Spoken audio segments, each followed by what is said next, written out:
दोनों पड़ोसियों को मिली खूब कामयाबियां। पाकिस्तान मोमेंटम पकड़ रहा है, इंडिया तो लाजवाब क्रिकेट खेल ही रही है। This is Najeeb Al Hasnain honestly speaking. सबसे पहले हम बात करेंगे इंडिया और न्यूजीलैंड के इस सीरीज के आखिरी यानी कि 5वें T20 मैच की, जिसके बाद इंडिया ने उड़ा के फेंक दिया न्यूजीलैंड को 4-1 से।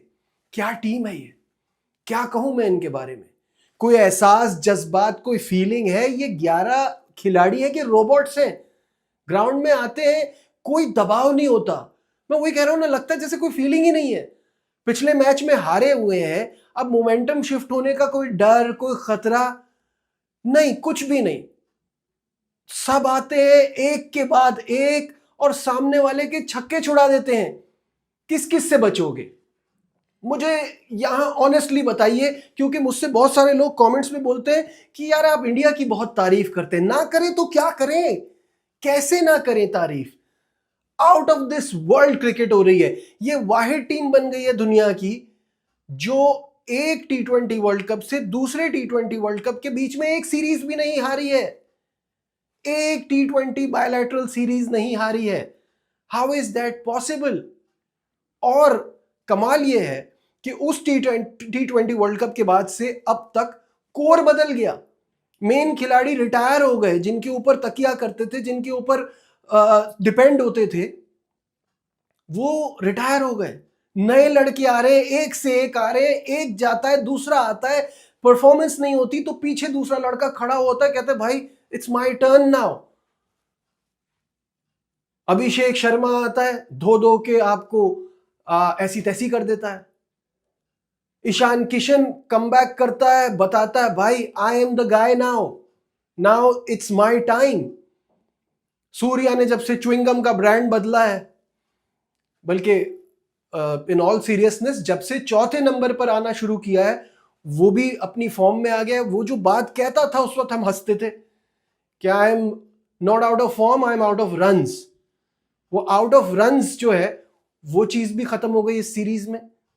और फिर उसके बाद कोई कह रहा था, और मैं बिल्कुल अग्री करता हूं, कि क्या आपको हार्दिक पांड्या को देख के विव रिचर्ड्स याद नहीं आता? बिल्कुल याद आता है। आज के जमाने का विव रिचर्ड है वो, वही शार्प शूटर वाला स्टाइल, वो पर्सनालिटी है, वो ऑरा है।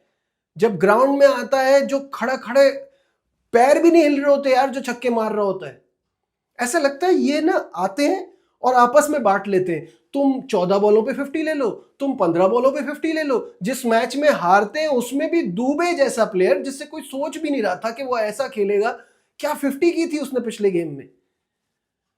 Just unbelievable.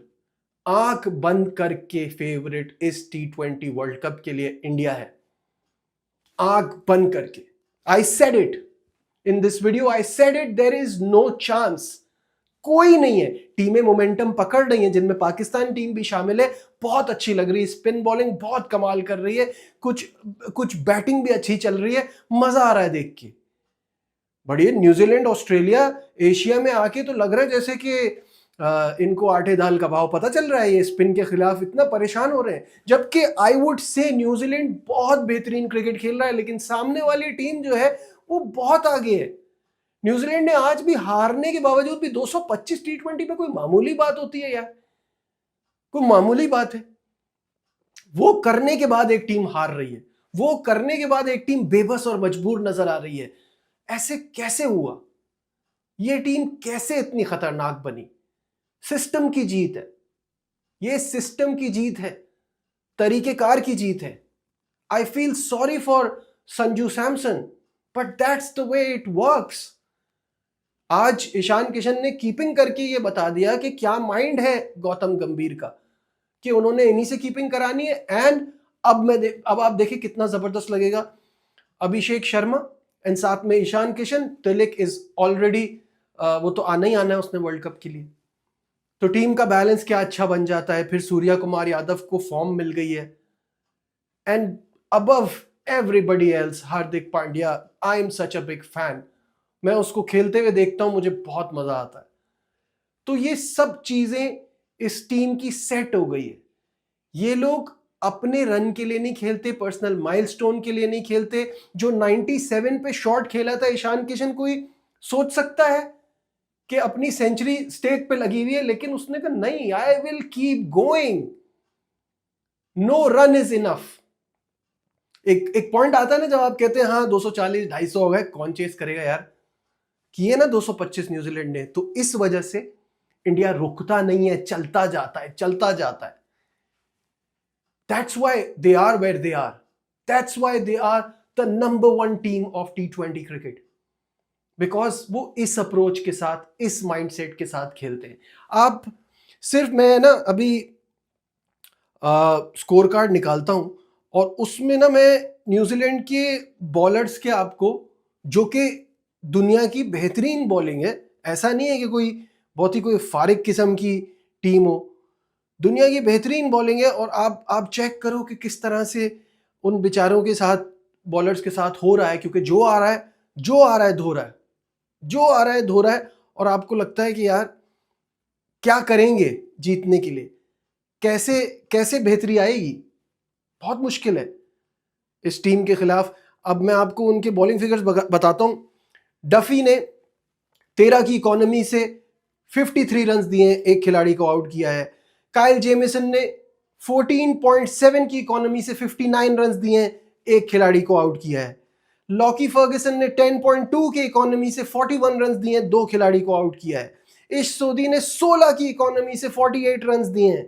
ग्लेन फिलिप का एक ओवर है, 10 रन दिए हैं। मिचेल सेंटनर ने 4 ओवर कराए हैं, और मिचेल सेंटनर जैसा बॉलर यार, ऑल फॉर्मेट फैंटास्टिक बॉलर, 15 की इकोनॉमी है। This is just unbelievable. ऐसे ही तो बनते हैं ना बड़े बड़े स्कोर, 270, 145 ऐसे ही बनते हैं कि आप रुकते नहीं है, आप चलते जाते हैं। खैर, न्यूजीलैंड यहां हारा है, but we have to give credit to Finn Allen. क्या खेला है यार, 38 बॉल्स पे 80 किए हैं, बहुत जबरदस्त। जिस वक्त तक वो पिच पे खड़ा था तब तक 13-14 की इकोनॉमी चल रही थी, और लग रहा था कि न्यूजीलैंड यहां से भी गेम को पकड़ सकता है, जीत सकता है। बट आगे किसी ने कोई इतना खास साथ नहीं दिया, जिसमें ऑब्वियसली जाहिर है 30 की रचिन रविंद्रा की अच्छी परफॉर्मेंस है, डेरिल मिचेल के 26 है, इश सोदी के 15 बॉलों पे 33 है। सब ने बिट्स एंड पीसेस में किया, लेकिन इतने बड़े स्कोर के लिए बड़े बड़े रन्स की ज़रूरत थी। जैसे ईशान किशन को साथ दिया सूर्या कुमार के 63 ने, और फिर हार्दिक पांड्या के 17 बॉलों पे 42 ने, जिसकी वजह से इतना बड़ा स्कोर पॉसिबल हो पाया था। तो wonderful wonderful performance by team India, और इस कॉन्फिडेंस के साथ जब वो वर्ल्ड कप पे जाएंगे तो ऑलरेडी ये डेंजरस टीम बहुत अच्छा फील भी करेगी, बहुत अच्छा महसूस होगा। अब आ जाते हैं हम पाकिस्तान की तरफ, जहां पाकिस्तान में एक बार फिर स्टार्ट अच्छा नहीं मिला था पाकिस्तान को। पहले बैटिंग करते हुए फौरन ही आउट हो गए साहबजादा फरहान। जब साहबजादा फरहान आउट हुए हैं तो ये बात होती है इंटेंट की, जो मैं बात करता हूं वो दिखाई है कप्तान सलमान अली आगा ने।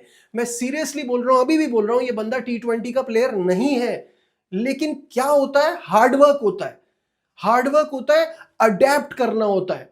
अपने आप को क्रिकेट खेलना आती है, अब आपको अडेप्ट करना है, T20 के लिए अडेप्ट करना है, रुक नहीं सकते। आते ही उस बंदे ने पहली बॉल पे चौका मारा है, और उसके बाद उसका एक्सप्रेशन था कि ये छक्के की बॉल थी, और फिर ऑल अराउंड द पार्क उसने शॉट्स खेले हैं। और ये नंबर 3 पे, जब मैं पहले शुरू से कह रहा हूं, सीरीज से पहले कह रहा हूं कि इसका बेस्ट नंबर 3 है, इसने नंबर 3 पे खेलना शुरू किया है, पूरी टीम की बैटिंग में कॉन्फिडेंस आ गया है। सलमान आगा जान मारता है। मैं किसी बहुत बहुत बड़े प्लेयर से ज्यादा किसी फाइटर प्लेयर को पसंद करता हूं। ये फाइटर है, स्किल शायद इतनी ज्यादा ना हो जितनी इसके अंदर हिम्मत है और अडेप्टेबिलिटी है, कि उसने अपने आप को चेंज किया। वो 113, 114, 15 के स्ट्राइक रेट से खेलने वाला आदमी पिछले कुछ मैचेस से कितना जबरदस्त खेल रहा है। आज जब उसने इनिंग फिनिश की है, 40 बॉलों पे 76 थे, दैट मींस 190 का स्ट्राइक रेट। वो स्ट्राइक रेट भी कब खराब हुआ, जब बाबर आजम उनको ज्वाइन करने के लिए आए। बाबर आजम, जिनको हम पता नहीं क्यों एक बहुत अजीम प्लेयर मानते हैं, बकरी बनाया हुआ है जैम्पा ने। साहफी उससे पिछले गेम में पूछ रहा था, how do you feel you taking wicket of premium batter.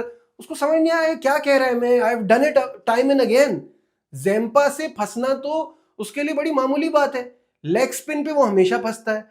मुझे नहीं समझ में आ रहा कि एक तो वो T20 प्लेयर है ही नहीं, मैं पता नहीं कब से बोले जा रहा हूं, उनकी पीआर लगी होती है, इसको कहते हो उसको कुछ नहीं कहते, बाबर ऐसा है तो वो भी तो ऐसा है। पहले फखर जमान पे रो रहे थे, बाहर हो गया वो। अब मैं आपको लिख के दे रहा हूं कि ये लोग अब साहबजादा फरहान के पीछे पड़ेंगे। मैं इनका माइंडसेट समझ गया हूं। अब ये कहेंगे उसको ओपन करा लो ना, साहबजादा भी तो कुछ नहीं कर रहा, घर की टीम है, मजाक बना हुआ है, कभी ओपन करा दिया, कभी वन डाउन भेज दिया, कभी 4 पे भेज दिया। भाई वो नहीं कर रहा, वो लीगों में भी नहीं कर पा रहा। It's time that you realise that and let him focus on one day and test, वरना वो वहां से भी जाएगा। क्यों कर रहे हो उसके साथ नाइंसाफी? क्योंकि वो आपको पसंद है तो आपको उसको देखना है रन बॉल बनाते हुए। क्यों? वाई? ये लास्ट मैच पता नहीं मिलता है नहीं मिलता। मेरे हिसाब से तो आपको नाफे को खिलाना चाहिए, अपनी इस बैटिंग को मजीद स्ट्रांग करें, क्योंकि अभी आप बहुत ज्यादा जो है वो सलमान आगा पे डिपेंडेंट है। किसी एक प्लेयर को, गेम चेंजर को आपको डालना पड़ेगा। उस्मान पे मैं बहुत क्रिटिसिज्म करता था, बट उस्मान बहुत अच्छा खेला, 36 बॉल्स पे 53 किया। आई होप कि वो श्रीलंका की टफ कंडीशन में भी वैसा ही खेले। शादाब ने अपना रोल जो है इसी तरह से निभाना है। 20 बॉलों पे 28 तो किए, but the main point is Shadab took wickets. Wicket Shadab ने ली, जिसकी मुझे बहुत खुशी है। 26 रन देके 3 खिलाड़ियों को आउट किया।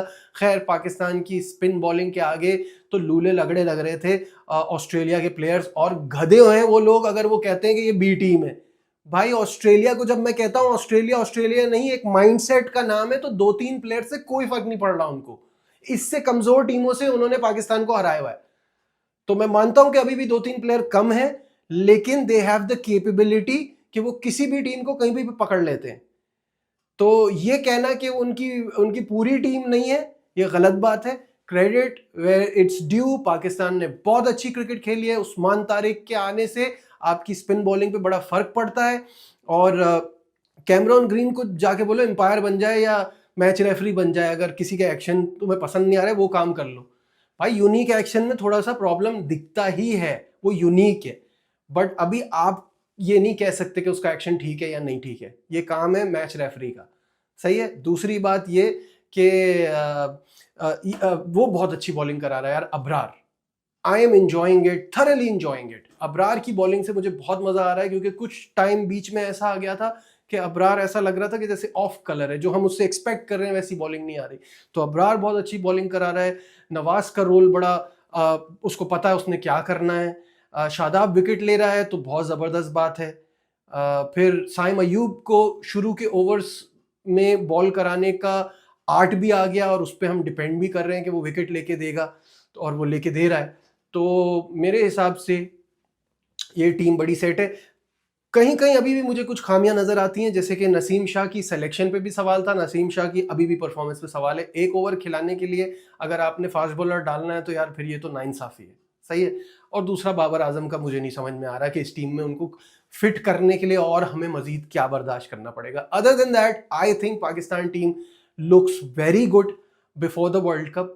और हमारे जहां मैचेस हैं वहां हमारे हिसाब से रन भी इतने ही बनते हैं और स्पिन बॉलिंग भी हमारी अच्छी है। So let's hope for the best. तो ये दोनों मैचेस का अपडेट है।